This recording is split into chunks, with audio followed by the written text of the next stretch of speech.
बिस्मिल्लाहिर्रहमानिर्रहीम। अस्सलाम वालेकुम। मैं हूँ मिशी और आप देख रहे हैं मिशी ला कुचीना। आज आपके साथ गार्लिक ब्रेड की बहुत ही आसान सी रेसिपी शेयर कर रही हूँ। ये ब्रेड मैं बग़ैर अवन के बेक कर रही हूँ, यानी पतीले में बेक कर रही हूँ, और इसका रिज़ल्ट भी मैं आपको दिखाऊंगी कि कितना ज़बरदस्त आया है। आप पतीले में भी बेकिंग कर सकते हैं अगर आपके पास अवन ना हो, क्योंकि बहुत सारे लोग जो बेकिंग करना चाहते हैं लेकिन अवन ना होने की वजह से वो बेकिंग नहीं कर पाते, तो अब उनका ये मसला भी मैंने हल कर दिया है। आप पतीले में बहुत अच्छी बेकिंग कर सकते हैं। बस इसके लिए कुछ टिप्स और ट्रिक्स का यूज़ करना पड़ता है, तो वीडियो को आपने लास्ट तक ज़रूर देखना है। मैं आपके साथ टिप्स और ट्रिक्स शेयर करूँगी जिससे इतना अच्छा कलर आएगा। आप रिज़ल्ट देख सकते हैं कितनी अच्छी ब्रेड बेक हुई है। ये मैंने पतीले में ही बेक की है। तो चलें बनाना स्टार्ट करते हैं। गार्लिक ब्रेड बनाने के लिए यहाँ मैंने गार्लिक ले लिए। यहाँ मैं 4 जवे गार्लिक के ले रही हूँ। आप अपने हिसाब से ले लीजिएगा कि आप कितनी गार्लिक ब्रेड बना रहे हैं। मैं 4 गार्लिक ब्रेड बना रही हूँ तो मैंने 4 जवे ही लिए। इन्हें मैंने पील ऑफ कर दिया। अब मैं इसे पीस लूँगी। पीस लेने के बाद अब मैं इसमें शामिल करूँगी 1 से 1.5 टेबल स्पून मक्खन।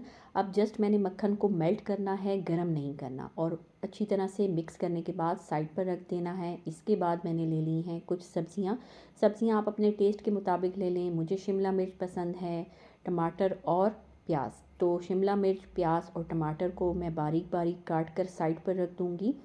आप बग़ैर चिकन के सिर्फ सब्ज़ियाँ भी डालकर गार्लिक ब्रेड बना सकते हैं, उसका भी बहुत अच्छा टेस्ट आता है। तमाम सब्ज़ियों को काट कर अब मैंने साइड पर रख दिया है ताकि बाद में आसानी हो गार्लिक ब्रेड में ऐड करते हुए। गार्लिक ब्रेड की स्टफिंग के लिए मैं चिकन यूज़ कर रही हूँ। ये ऑप्शनल है, आप चाहें तो बीन्स भी ले सकते हैं, कॉर्न्स भी ले सकते हैं। ये ऑप्शनल है, या सिर्फ वेजिटेबल भी यूज़ कर सकते हैं। मुझे चिकन पसंद है इसलिए मैं चिकन ले रही हूँ, लेकिन उससे पहले मैं चिकन को बॉईल करने के लिए रख रही हूँ ताकि चिकन नरम हो जाए। मैंने एक बड़े बर्तन में चिकन ली, उसमें तकरीबन 1 से 1.5 लीटर पानी डाला, 1 टीस्पून नमक डाल रही हूँ, 5 से 6 जवे लहसुन के डाल दिए और मीडियम आंच पर रख दिया, और उस वक्त तक मैं इसे पकाऊंगी जब तक चिकन नरम ना हो जाए। तकरीबन आधे घंटे में ही ये चिकन नरम हो जाएगी, बल्कि इससे पहले ही 20 मिनट्स में ही चिकन नरम हो जाती है। ये देखिए तकरीबन 20 मिनट्स हो गए हैं, चिकन नरम हो गई है। अब मैं ये चिकन निकाल लूँगी और फोक से या हाथों से मैं इसे जस्ट इस तरह से श्रेड कर लूँगी। और ये जो यखनी है आपने इसे बिल्कुल नहीं ज़ाया करना, इसे आपने सेव कर लेना है, सूप में इस्तेमाल कर लें, या आप जब राइस बनाएं तो तब भी आप इसे यूज़ कर सकते हैं। मुझे चिकन चाहिए तो मैं चिकन को अब श्रेड करूँगी। अब आ जाते हैं गार्लिक ब्रेड के लिए डो बना लेते हैं। तो डो बनाने के लिए यहाँ मैंने 2 कप मैदा लिया है, क्योंकि मैं 4 गार्लिक ब्रेड बना रही हूँ। अगर आप एक गार्लिक ब्रेड बना रहे हैं तो आधा कप मैदा काफ़ी होगा, लेकिन मैं 4 बना रही हूँ तो 2 कप मैदा ले लिया है। मैदे को मैंने पहले अच्छी तरह से छान लिया है। मैदे को जब भी आप बेकिंग करें, केक बनाएं, पिज़्ज़ा बनाएं, ब्रेड बनाएं, मैदे को छानना बहुत ज़्यादा ज़रूरी होता है। तो मैंने मैदे को पहले ही छान लिया था। अब मैं इसमें शामिल कर रही हूँ 1 टीस्पून नमक, 1 टीस्पून चीनी, 1 टीस्पून ईस्ट, खमीर भी जिसे कहा जाता है। आपने फ़्रेश पैकेट लेकर फ़्रेश ही यूज़ करना है, और 2 टेबल स्पून ड्राई मिल्क। ये ऑप्शनल है, अगर आपके पास ना हो तो आप इसे स्किप कर लें, लेकिन ड्राई मिल्क डालने से बहुत अच्छा टेस्ट आ जाता है। साथ ही मैं डाल दूँगी 4 टेबल स्पून ऑयल के। अगर बटर मौजूद है तो बेस्ट ऑप्शन है, आप बटर यूज़ कर लें। अब मैं इसे दूध के साथ एक अच्छी सी डो बनाऊँगी। दूध से आप चाहें तो पानी से भी बना सकते हैं, लेकिन दूध से एक अच्छी स्मूथ डो बनती है और इसका टेस्ट बिल्कुल वैसा ही बनता है जैसे हम मार्केट में पिज़्ज़ा, केक या ब्रेड वगैरह लेते हैं। वैसी ही डो बनानी है जैसे हम चपाती बनाने के लिए बनाते हैं। डो बन गई है।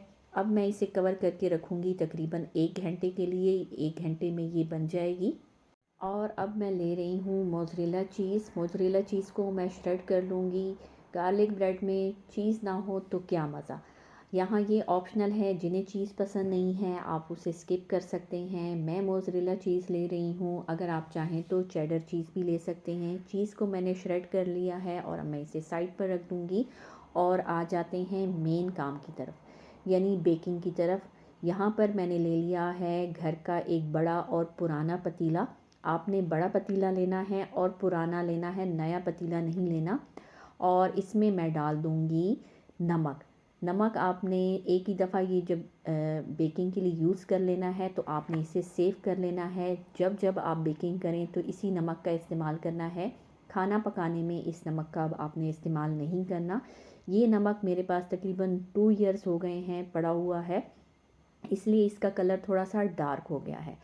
नमक का फ़ायदा ये होगा कि जब ये नमक गर्म होगा तो ये बिल्कुल ओवन की तरह से ही काम करेगा। इसकी हीट उठेगी तो ये जो ब्रेड है उसके ऊपर कलर लाने में हेल्प करेगा। नमक डालने के बाद मैंने उसको इवन कर दिया है सारी तरफ, ताकि वो हर जगह एक जैसा हो जाए।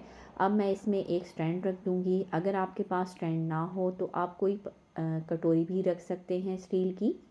अब मैं इससे कवर करके रखूँगी हाई फ्लेम पर तकरीबन 10 मिनट के लिए। 10 मिनट में ये बिल्कुल गर्म हो जाएगा और ये जो इसका नमक है वो भी साथ में गर्म हो जाएगा और ये बिल्कुल वही ओवन की तरह का ही काम करेगा। मैं इसे अब फ्लेम पर रख रही हूँ। जब तक पतीला ओवन की तरह गर्म होता है तब तक हम बाकी के काम कर लेते हैं। पतीले को गर्म होने में 10 मिनट ही लगेंगे। अब यहाँ मैंने एक पैन ले लिया। पैन को मैंने एक ड्रॉप ऑयल डालकर मैंने इसे ग्रीस करके रख लिया है। पैन को ग्रीस करना बहुत ज़रूरी है। और दूसरी तरफ आपने देख लिया कि जो डो थी वो भी डबल हो गई है। अब यहाँ मैं एक छोटा सा पेड़ा ले लूँगी। आपने इतना ही पेड़ा लेना है जितना आप चपाती बनाने के लिए लेते हैं, क्योंकि जो अपने पैन के हिसाब से ही लेना है। मेरा पैन छोटा है तो मैंने इतना ही पेड़ा लिया जितना मैं चपाती के लिए लेती हूँ। अब मैं इसे बेल लूँगी। आप देख रहे हैं जिस तरह से नॉर्मल चपाती के लिए हम बेलते हैं आटे को। अब मैंने इसे बेल लिया है। अब मैं इसके ऊपर लगा लूँगी, बेलने के बाद मैं इसके ऊपर लगा रही हूँ पिज़्ज़ा सॉस। अगर आपके पास पिज़्ज़ा सॉस ना हो तो ऑप्शनल है, आप केचप भी लगा सकते हैं, आप कोई सा भी सॉस लगा सकते हैं। पिज़्ज़ा सॉस लगाने के बाद अब मैं इसके ऊपर रख दूँगी चिकन, जो कि मैंने बॉयल की थी। आप बीन्स भी रख सकते हैं, कॉर्न्स भी रख सकते हैं, या चाहें तो चिकन को आप स्किप भी कर सकते हैं। चिकन डालने के बाद अब मैं इसमें जो सब्जियां काटी थी वो मैं डाल दूँगी। आप देखेंगे पहले मैं डाल दूँगी चीज़ आप चेडर भी ले सकते हैं। मैंने मोज़रेला चीज़ लिया है, आप चेडर चीज़ भी ले सकते हैं, जो आपको पसंद हो। इसके बाद मैं डाल दूँगी इसमें शिमला मिर्च, प्याज, टमाटर। प्याज टमाटर डालने के बाद मैं इसके ऊपर ऑरिगानो इस तरह से स्प्रिंकल कर दूँगी। रेड चिली फ्लेक्स जो है ना वो भी मैं डाल दूँगी। आप चाहें तो ग्रीन चिली भी डाल सकते हैं। और लास्ट में मैं इसके ऊपर डाल रही हूँ ऑलिव्स। ये भी ऑप्शनल है, आप चाहें तो स्किप कर सकते हैं। अब इसके किनारे पर मैं ब्रश की मदद से इस तरह से पानी लगा रही हूँ, ताकि इसको फ़ोल्ड होने में ये बिल्कुल स्टिक हो जाए, ये फ़ोल्ड हो जाए और फिर बेक होते हुए ये खुले ना। आप देख सकते हैं ये बिल्कुल पैन के साइज़ का है। आप अपने पैन के साइज़ का ही आपने चपाती बेलनी है। अब जो हमने गार्लिक और बटर का जो सॉस सा बनाया था वो मैं इसके ऊपर लगा लूँगी। इसी से ही तो सारा इसका टेस्ट आएगा। अगर आपको गार्लिक ज़्यादा पसंद है तो आप इसके अंदर भी लगा सकते हैं, जो ब्रेड है इसके अंदर भी। अब मैं नाइफ़ की मदद से इस तरह से इस पे डिज़ाइन बना लूँगी। और ये डिज़ाइन बनाना ज़रूरी है, क्योंकि डोमिनो में इसी तरह ही की ब्रेड में इसी तरह ही डिज़ाइन बने हुए होते हैं। और मैं ऊपर से अब इसके ऊपर डाल रही हूँ सफ़ेद तिल। ये भी ऑप्शनल है, आप चाहें तो इसे स्किप कर सकते हैं। मुझे पर्सनली तिल पसंद है, इसलिए मैं तिल डाल रही हूँ। और मैं अब इसे पतीले में बेक होने के लिए रख रही हूँ। अब आ जाते हैं हम पतीले की तरफ, जो कि हमने हाई फ्लेम पर रखा था। अब ये रखने से पहले मैंने इसकी आंच मीडियम कर दी है। आप देख सकते हैं ये मीडियम आंच पर है। इस वक्त पतीला बहुत ज़्यादा शदीद गर्म है, आपने डबल कपड़े के साथ इसे पकड़ना है। और बहुत ही एहतियात के साथ आपने जो गार्लिक ब्रेड वाला पैन है वो इस पतीले के अंदर रखना है। इस वक्त पतीले का टेम्परेचर बहुत ज़्यादा है, वैसा ही टेम्परेचर है जब हम ओवन को जो है ना प्री हीट करते हैं। ब्रेड रखने के बाद कवर करके रखना है और इसे अब बिल्कुल नहीं खोलना, तकरीबन 15 टू 20 मिनट्स तक। अच्छा, यहाँ पर मैं इसके ऊपर आप इसके ऊपर भारी सी कोई भी चीज़ रख सकते हैं। अगर आपके पास कोई भारी चीज़ ना हो तो आपने ईंट भी रख लेनी है, ताकि इसके अंदर एक ओवन वाला ही टेम्परेचर बन जाए। मैंने इसके ऊपर ये भारी सी चीज़ रख दी है और 15 मिनट बाद ही अब मैं इसे चेक करूँगी। अब ये भी बहुत ज़्यादा गर्म है, गर्म हो गया है 15 मिनट में ही। अगर आप ईंट रखेंगे तो वो भी गर्म हो जाएगी, तो आपने कपड़े की मदद से ही हटाना है। और मैं यहाँ आपको टेम्परेचर दोबारा दिखा देती हूँ, सॉरी आंच दोबारा दिखा देती हूँ कि ये मीडियम आंच ही है। और अब हम कवर उठा के देखते हैं कि ये बेक हो गई है या नहीं। ये देखें कितनी ज़बरदस्त बेक हुई है। और आप देख सकते हैं कि जो नमक की मदद से इसका कलर कितना आया है, क्योंकि जब नमक गर्म हो रहा था तो वो एक कलर, एक स्टीम, एक भाप बना रहा था, जिससे ये कलर आया है। बहुत ही ज़बरदस्त। आपने इसके बाद पतीले में ही ये वाली बेकिंग करनी है। अब एहतियात से आपने इसे निकालना है, क्योंकि अगेन मैं आपको बता रही हूँ बहुत ज़्यादा गर्म है। तो जी, बहुत ही ज़बरदस्त गार्लिक ब्रेड बन गई है पतीले में ही। कितना अच्छा रिज़ल्ट है। अब आप चाहें तो पिज़्ज़ा हो, केक हो, कुछ भी हो, आप आराम से बना सकते हैं। बहुत ही ज़बरदस्त बेक हुई है, अंदर तक गार्लिक ब्रेड बेक हो गई है। अगर आपको रेसिपी पसंद आई हो तो वीडियो को लाइक करके अपना फ़ीडबैक ज़रूर दीजिएगा। अल्लाह हाफ़िज़।